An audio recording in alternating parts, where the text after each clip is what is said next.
Are you ready for a weekend reading retreat? This week, we are joined by the weekend reader who has mastered the art of turning her weekends into bookish retreats. Listener discretion is advised. This podcast contains mature content intended for adult audiences only. Hello, Lynell. I'm so excited to have you on. So let's dive right in. I want to hear all about how you started your reading journey.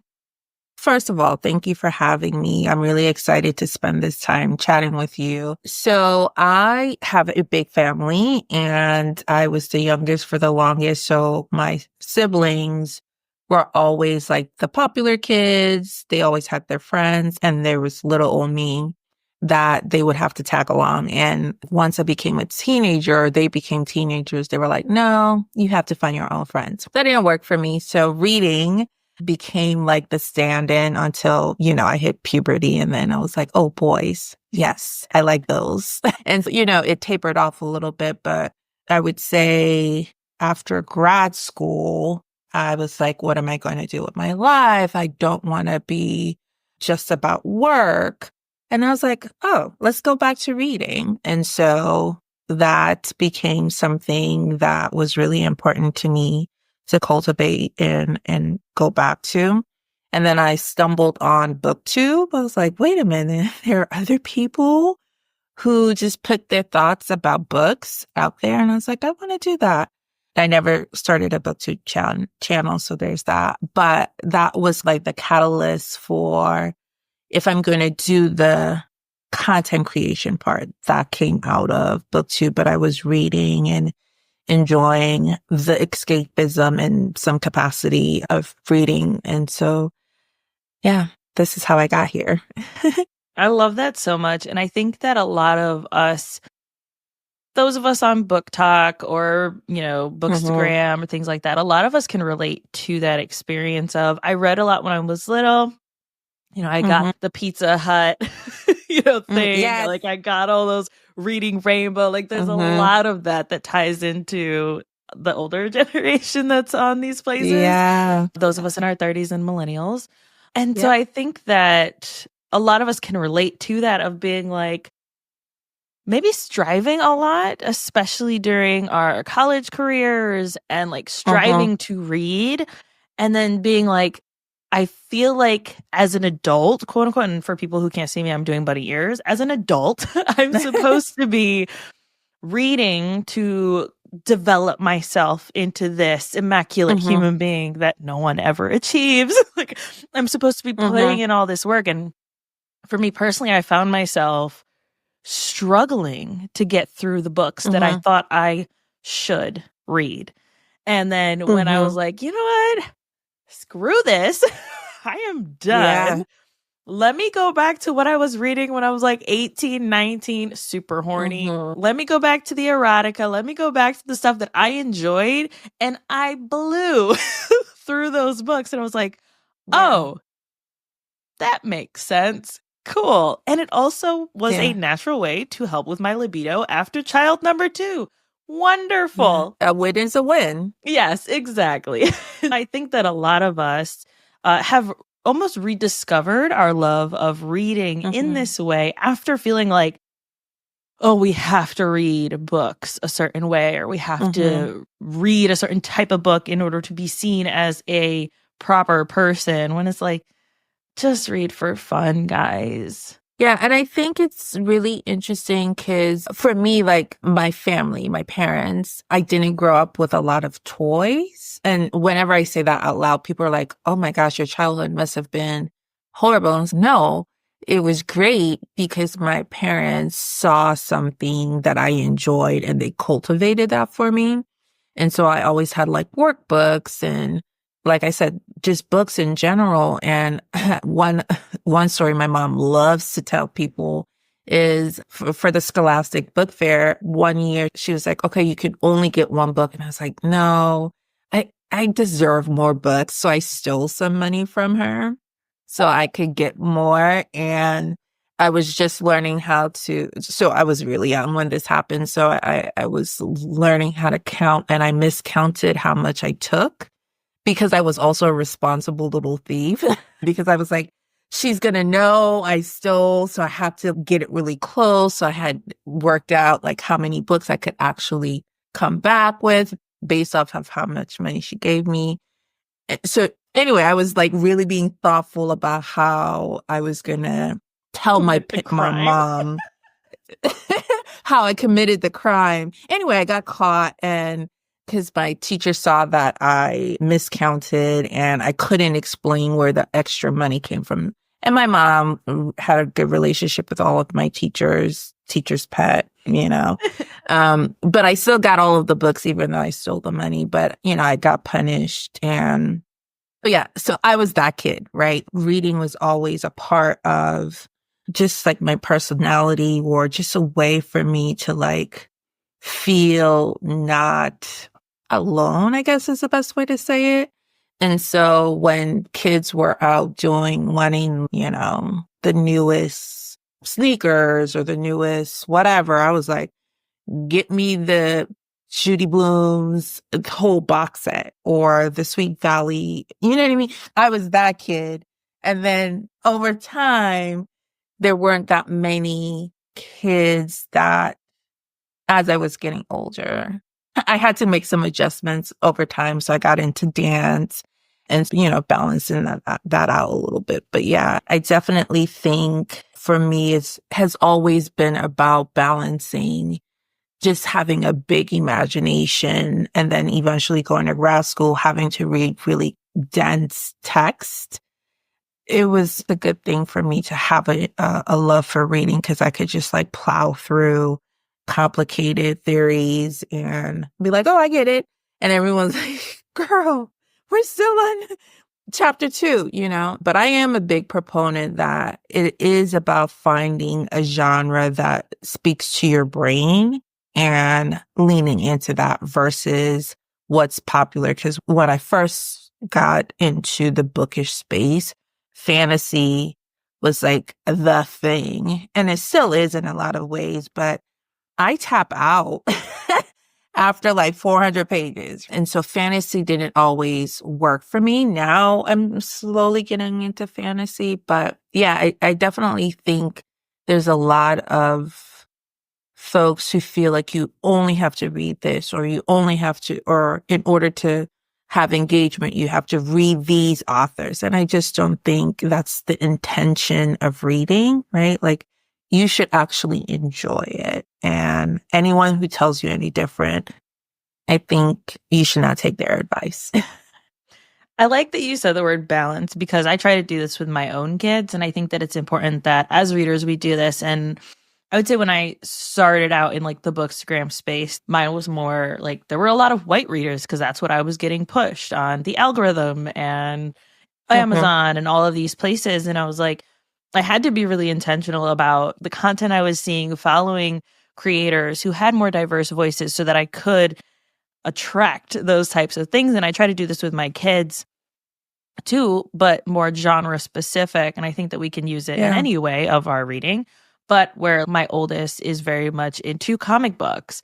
And I'm like, yes, love that. Sure, we can get all the comic books. And you also have to read a chapter book once a month, right? Implementing different changes to challenge ourselves, to challenge my kid, to step outside of our comfort zone, quote unquote, or the things that we're being fed, to try something new. And no, we might get to the end and be like, yeah, that wasn't for me. And I kind of feel like that about fantasy, right? Like, too many emotional roller coasters for me. If the main characters die at the end, I'm gonna be crying, and I don't need to be doing that.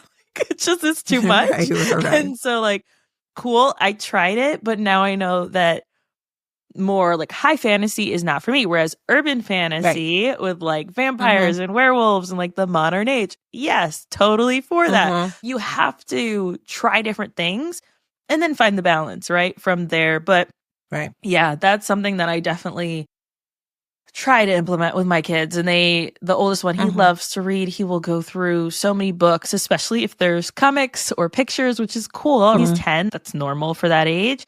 And he reads at a higher level. So I want to make sure that we're still challenging him and not just giving him books that are like too easy, right? But you have a very interesting approach to your reading schedule that I want to jump right into. You call yourself the weekend reader. Yeah. And what does that mean? And how in the world did you get into this habit of turning your weekends into reading retreats? Because that's what it feels like from the outside looking in. Yeah. It was a happy stance because I think my original handle was like eclectic reader, and I lasted like maybe a month because it wasn't eclectic at all. I was really only reading romance. And so I was like, I savor my weekends. That's how I like to think about it. My weekends are my time to recharge. I am very protective over my weekends. And for me, my weekends start about like 4 o'clock on Friday until, I have to go back to work on Monday. My friends and my family know if you want to do something with me on a weekend, it needs to be pre-planned so then I can make some adjustments. And I don't like doing things unless I'm on vacation, right? I don't like to have activities on both Saturday and Sunday because I have a very people focused for front facing type job. And so I am reading and I'm teaching people or trying to help people learn things Monday through Friday. And so on Saturday and Sunday and Friday nights, I really just want to be able to do what I want to do. I want to read what I want to read. And the Weekend Reader was born out of, it's a reflection of how I see my weekends.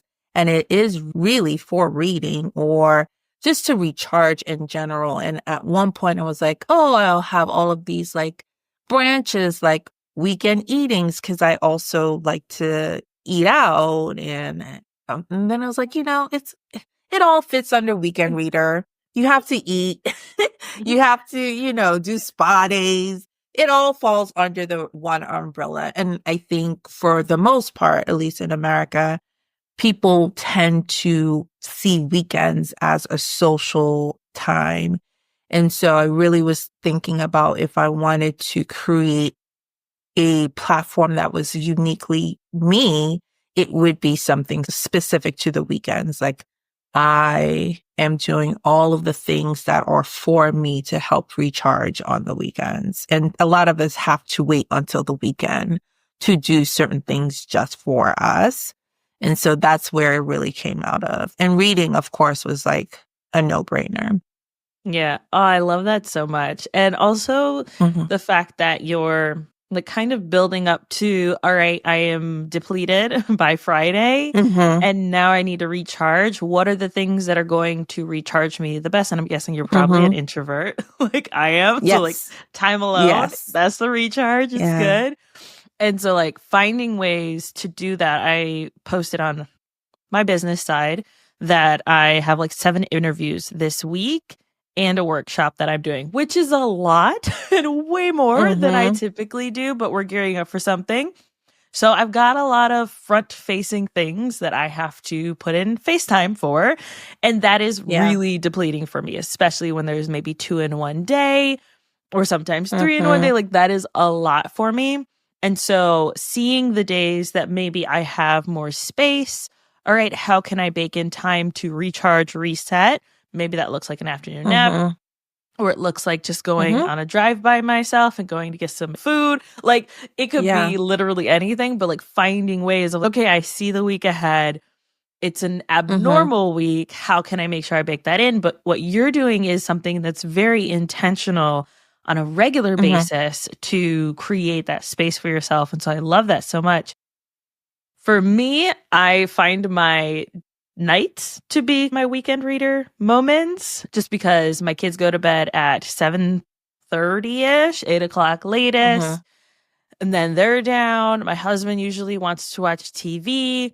I'm not trying to watch TV, so my butt is sitting right next to him with my Kindle or with a book. That is my recharge, reset time. And so then for the weekends, the kids want to do stuff, the husband wants to do stuff. And so like, how can I find someone who maybe doesn't have enough spaciousness in my current schedule, right? Like life will change as the kids get older and they are like, don't want to be near you, mom. All of those things are going to change. But how can I create that space now? when you come up with, because you've shared this recently of like, here's how I plan for my weekend reading retreats. How do you do that? So a couple of things. So I work in education. And so there are some months I know that I won't have any weekends to myself because we are working for prep or things like that. But for the most part, when, July and August are like the months where I'm like, please don't ask me to make any decisions because my brain just wants to shut off. But typically what I will do on Thursday, and for me, this might sound really weird, but for me, it's like really exciting Thursday nights. I'm looking at all of the books, whether it's ARCs or books that I said I wanted to read. So Thursday night, I'm like thinking about, do I have like the brain power to read 10 books? Cause that can happen where I'm just like, I'm going to read through an entire series. And sometimes it's no, I just want to gently read through 3 books. It's also a way for me to check in on where I am emotionally, like if I'm tired or if I have a migraine, which I have chronic migraines. And so my eyes are usually tired. I take all of that into consideration. If I'm in like a, mafia romance, I can only read so many of those before I'm like, girl, what is happening? Right? There needs to be a balance here. And so Thursday nights, I start thinking about that. And then Friday at lunch, I'm just like, usually I have 20 books that I'm like looking at and thinking about how I can slot them in. And then I decide, usually by like 4:30, 5 o'clock-ish, I decide, and then I just plug them into a collage. And, sometimes it's the aesthetics of it too. I'm like, oh, does this all look like too cheesy? Because that's the other thing about me. Like if I read too many contemporary romances, they start to feel the same. And so I know I have to balance it out a little bit. So seeing it visually also helps me think like, Lynell, you're not going to get through all of these books. So break it up a little bit. I'm a big proponent on reading widely within a genre. And so sometimes I'm like, I need a little bit of mystery. So romantic suspense is actually my palate cleanser rather than contemporary romance. So I take all of that into consideration. And then for me, I like posting my weekend TBRs because then I usually get some feedback. Oh my gosh, I really love this book. So then that tells me maybe I should start with that book if there are a lot of people who are excited about it, because then they'll want a check-in. And then it just encourages me to actually read what I said I would do, because I can't do monthly TBRs. I am fascinated with people who can do that. I cannot. I have to do it a week by week basis. And then when I post, I get all of my snacks for the weekend, which is also like a little treat for me because I'm like, am I sweet or salty or savory? And it just feels like kind of reinvesting or refocusing in on things that make me happy. And over time, and I think I have still fairly a small community, just the folks that typically DM me and like, oh my gosh, that's on my TBR. If you like it, I'm going to read it. That kind of helps get me like motivated, even if I don't want to read anything that I put out, which is rarely happens. And then Friday night when I start, I have my snacks, I have all my drinks because I have a couple of different beverages, some alcoholic, some non-alcoholic, a little bit of coffee. And then I start, and then it is like, when you finish the first one, at least for me, I want to be able to go back and like, okay, I read it. I loved it. Here are the things that I love about it. And that typically happens somewhere Saturday afternoon. When, a lot of the folks who follow me are like, which one did you start? Or I just started this book. Can I DM you about what I'm experiencing? I'm like, sure, because then it becomes a little bit more of a community read, right? And then Sunday, I report out what I finished. And I've, tried to switch up in terms of just posting and doing, yep, I read it.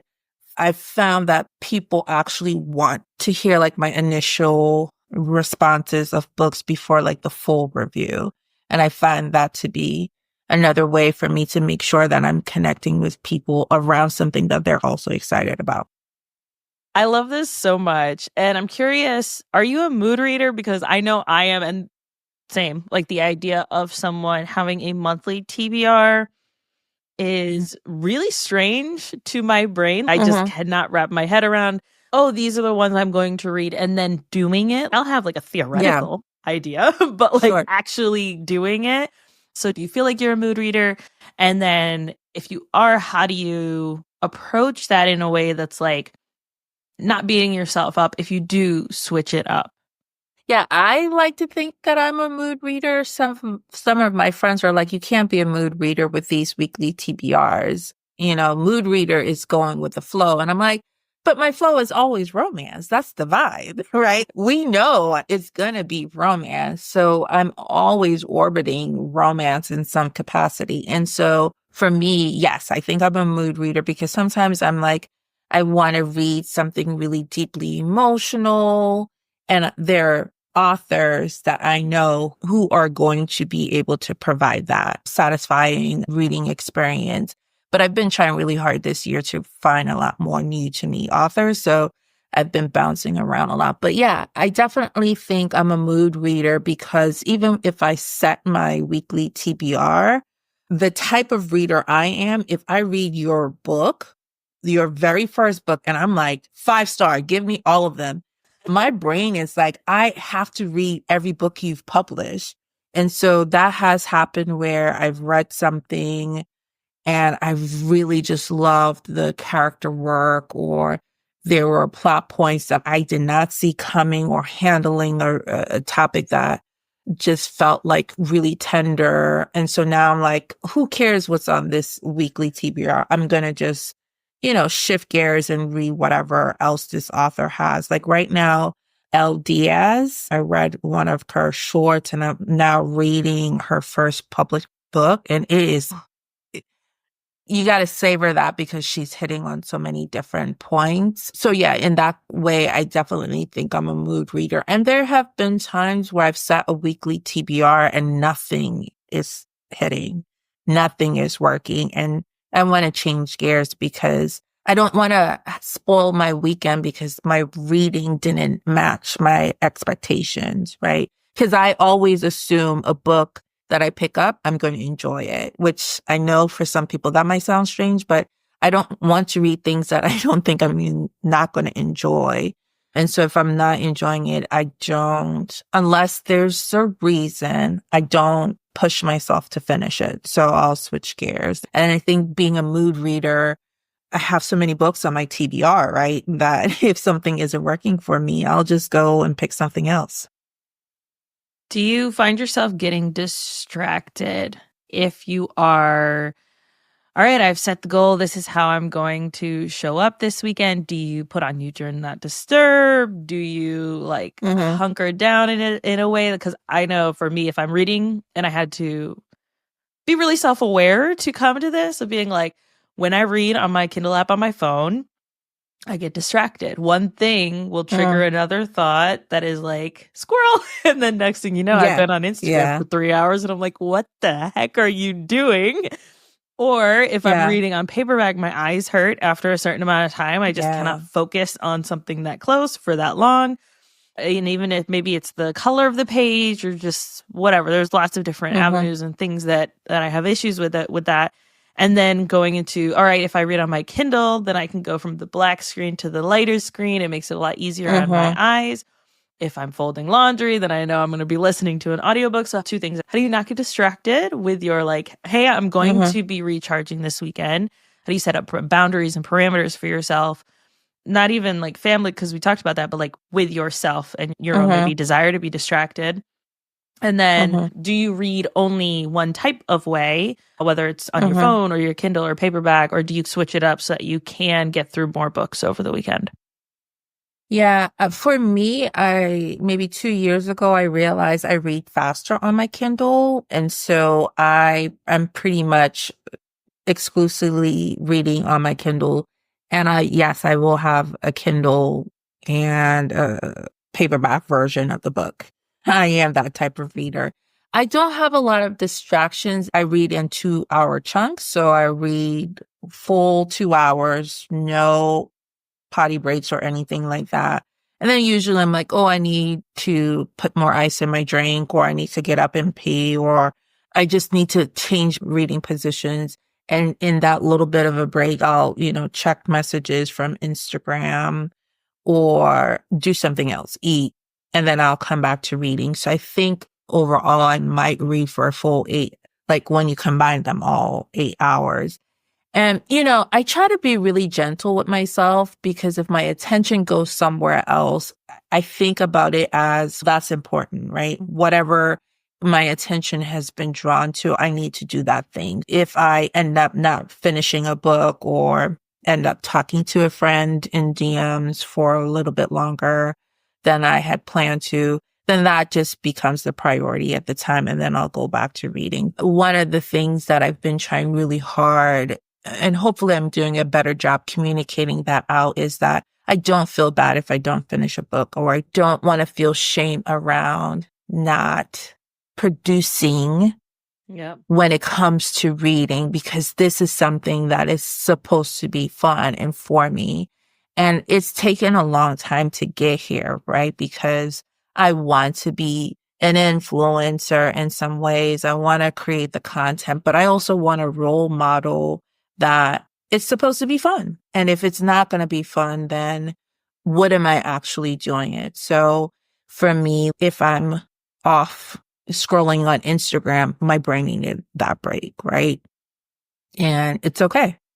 And I will finish the book. Maybe, I wanted to read from 10 to 7. Maybe I'll read from 10 to 10 now, because I took a little bit of break. So that's where I am. And sometimes I'm like, okay, girl, you didn't read at all because you were like kikiing with someone. But I think about that time, spending that time with that person. It was probably, I needed it, they needed it, so it's okay. And the book will be there, it'll get ready eventually. We talked about this a little bit before we pressed record, but this idea of like, oh, I have to read 250 books in a year, or I'm not a reader, or I have to read, a certain amount of pages in a year in order to be a reader. How do you feel about that topic as it relates to reading for fun? Because clearly it's something that you're very passionate about. And I agree 100%. Like, do this for fun. And how do you approach that if people are like, oh, but like, how many books do you read in the year? And are you tracking that stuff? And like, what does that look like? Yeah, so I want to say, being in the book community, it's easy to fall in that trap of you have to read 100 books, you have to read 200 books. And I've definitely fallen victim to that. I think there are a couple of older posts where I'm like, this is how you do it. And I have gotten to a place where I don't want to do anything that feels required when it comes to my platform. And I don't want to communicate that to anyone who comes to my Instagram page. Like, I don't want anyone to feel that they need to read as fast as I do, the types of books that I do, or as many books as I do, because I fall within 100 to 200, depending on the year. I feel comfortable in like the 150-ish range. So I say all of that, and I've communicated out. The reason I can read at the volume I do is because I'm a single woman and I am only responsible for myself. I make a decent living, so I don't put myself on book buying bans. I don't know why people do that, but if it works for you, do that. But I can read at the volume that I read year to year, because I have curated my life in order to accommodate that. And my life might look different to someone who has a family with small kids, no kids, special needs kids, or you're taking care of your parents or another family member, right? That could look different to you. And so I want people to be gentle with themselves about what they can do with the time that they do have. And if you're able to read an hour a day, then you protect that time and you do that.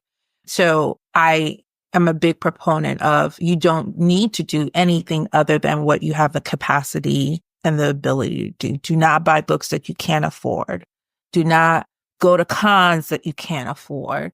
If anything in any page that you're following makes you feel bad, stop following them, because I don't think it's the intention of what the community is supposed to provide, which is a safe space or a space for readers to gush about the books that you enjoy, or maybe even connect on the books that you don't like, right? Because sometimes that can bring out some community. So I'm pretty big on, if someone is telling you have to read 100 books to be a reader, do not listen to them. If you read one book in a year, that is good. Yeah. And that's all you should be striving for. Yeah, I couldn't agree more. And I would say this too, that if the content that you're absorbing, whether that's through podcasts or YouTube videos, Instagram, TikTok, Facebook, it does not matter if that content is making you feel negatively about yourself and how you're able to show up in the world with your current capacity. Unfollow the people who make you feel less than, even if it's me. Like 100%, please protect yourself, protect your own sanity, and do what's best for you. I would never want someone to follow us and say, hey, I feel less than because of this thing you posted. That would make me feel terrible. So please, just do what's going to work best for you. I think that it's such an important part of being a content creator and having this space and like this privilege of having people's ears is that we're not doing them a disservice by shoulding all over them, as one of my friends says. We don't need to do all that. So you also mentioned previously that July and August are really low reading times for you because you are doing so much with your job. And it's the seasonalities of life that I think that we sometimes can beat ourselves up about, of like, oh, well, in this month, I read this amount of books, but then in this month, I read barely anything. And it's like, give yourself some grace. Life is going to happen. Life be lifing. It's okay. Yeah. If you want to reset your goals, that's cool too. I found myself halfway through the year rescheduling and reassessing everything for my reading goal, for how many books I wanted to read in the year, my listening goal, because I found that I was listening to way more audiobooks than I had in any previous years. I had to reassess my stuff and say, these goals are no longer working for me. Deep breath. That's okay. Now let's reassess it and see what we need to do to change. Or change, okay, I'm not going to read as many pages this year as maybe I have in previous years, but my hours are through the roof. There's nothing wrong with either of those.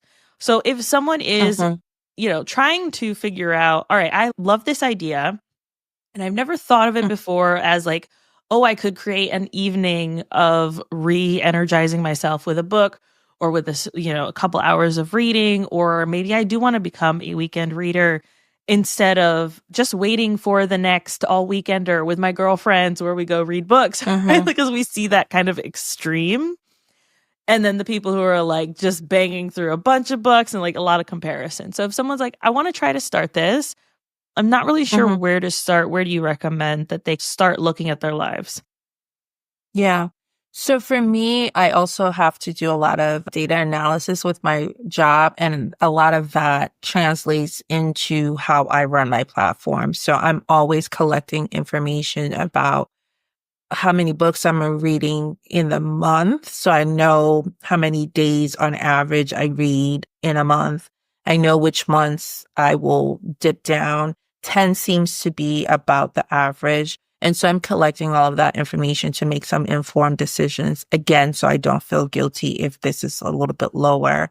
One of the things I have not been able to figure out is my audiobook listening. That is something that I want to try to figure out a little bit more. But to answer your question specifically, you have to do, or what has been helpful for me has been to take an inventory of how I'm spending my time normally, right? Because I think a lot of times people in any bookish spaces is they talk about reading as an add-on versus I take the approach is it's integrated, right? Yeah. So I would think about it as what are you doing right now and where are you currently slotting in your reading time? So is there a day that you feel that you read more? Can you give yourself a little bit more of a chunk of time to read then? Because some people might not work a day in the middle of the week. So that might actually be your weekend reading time, right? So your weekend is really a Wednesday versus Right. my Saturday, Sunday. And then thinking about what responsibilities do you have in the month or in that week. And if there are slots of time that you can say, family, pump the brakes, this is me time, and not feel guilty because you're not still showing up for the people who love you, right? Because that's the other thing. Yes, my family knows that's, the weekends are mine, but if they need me, my phone isn't on do not disturb, right? I'll, be available. And so I think it's about being really sure about is reading the right hobby for you? And if it is, where are you naturally gravitating towards in terms of putting in the time to read? A few months ago, I did a blog post about it and the folks were sharing like their time is like from 2 o'clock to 5 o'clock in the morning. I can't think that time, right? But they've been able to figure out what time is a quiet time for them to be really intentional about their reading. And so it might look different. And I would encourage people to figure out like where that is for you and kind of make sure that you're protecting that and reaffirming and reminding people, no, this day or these days are for me to do these things because that means I'll be able to show up a little bit better for you, more present for you. And I think people want to honor that when they realize that this is helpful for you because all of us have stressful lives and we're all trying to find ways to, not disassociate, right? But ways to feel whole again. And for a lot of us, that's with reading. I think if you're able to communicate that to people who love you, they'll want to support you too. And what works for me might not work for you, but taking the time to be intentional about figuring out where do you feel the most present to be able to read, that is your time. And you use that time to read. Yeah, I couldn't agree more. I personally have to communicate quite often with my husband of like, here's the plan. And then we reassess during football season. Yeah. I know I'm going to have lots of time to read because football's on the TV and my husband's distracted with that. And he doesn't need as much maybe quality time or want as much quality time during that season. And so I know I have that space. And then we've also said, okay, how can we create one night a week, phones down, quality time, whether that looks like a movie where we're really focusing and intentional, game night, date night in, right? There's so many different things that we can do during that time to reconnect. And that's one night a week that's really intentional. And then we reassess as we need to if maybe that night doesn't work anymore or we find ourselves canceling it. I think there are so many ways if we just communicate with the people that we love, set those boundaries, and then have space to not beat ourselves up and reassess if we need to. Lynell, this has been so much fun. Thank you so much for being on and talking through your process. Where can people find you, get to know you, hang out with you? Again, thank you for having me. This has definitely been a lot of fun. I love doing podcasts because then I get all of these really great questions. I'm like, oh, I didn't think about it that way. But folks can find me on Instagram and Threads at weekendreader_. And then my blog is weekend/reader.blogspot.com. And those are the main places for folks to find me. And we'll make sure that we have those linked in the show notes for anyone driving or doing other things while they're listening or watching. Thank you so much, Lynell. Thank you.